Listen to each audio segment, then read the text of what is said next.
बताइए सर। जिस स्टॉक में काफ़ी स्वैग है वो है आज stock of the day Swiggy. 485 485 के स्टॉप लॉस खरीदे, 499 मैं 500 भी दे सकता था लेकिन आपको याद नहीं रहता, इसलिए 499 दिया तो याद रहेगा कि 500 से एक कम, 505 और 512 तीन टारगेट के लिए खरीदे। स्टॉक काफ़ी अट्रैक्टिव लेवल्स पे आ गया है, थोड़ा करेक्शन हुआ है।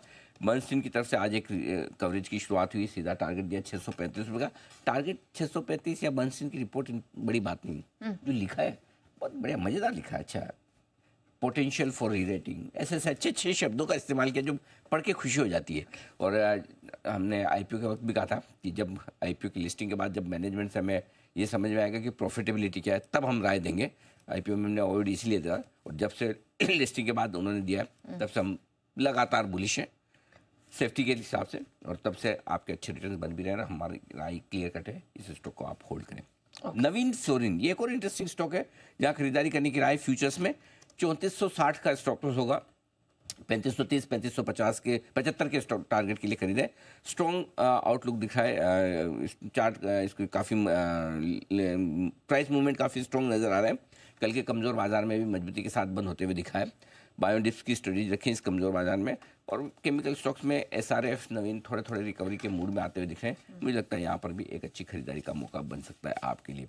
इसके अलावा आपके लिए जो कॉमन हुआ है स्टॉक हमारा फिर साहब के साथ मनापुरम, यहाँ पर खरीदारी करने की राह है और यहाँ कैश मार्केट में ही खरीदना है। और हम तो आजकल मैं उनसे भी गलती निकालने वाले महानुभावों का धन्यवाद देना चाहता हूँ जिन्होंने एक बार मनापुरम में कहा था, हमने जब राय दे दी थी तो बोला बैन में कोई कैसे बेच सकता, तब से हम एक्स्ट्रा अलर्ट रहते हैं हर एफ स्टॉक में।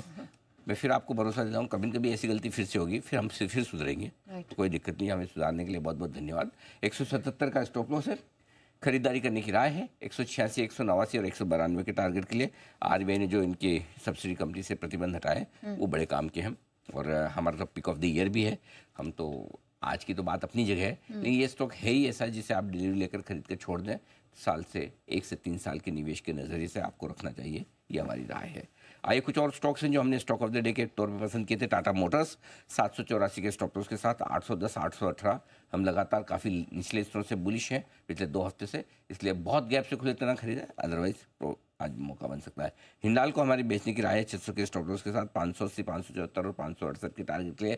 थोड़े से मेटल स्टॉक कमज़ोर दिख रहे हैं और इनके नेवोलिस के जो 30 से 3 माह के प्रीलिमिनरी नंबर्स आए वो भी ढीले हैं, और नेल को भी मेटल स्टॉक से कमजोरी के साथ थोड़ा नीचे घट सकता है। ये सारे स्टॉक्स हैं जिन पर ध्यान रखें। 208 के स्टॉक लॉस से बेचे, 200 197 के टारगेट के लिए। चलिए, तो ढेरों स्टॉक आपको स्टॉक ऑफ द डे पे अनिल सर ने भेंट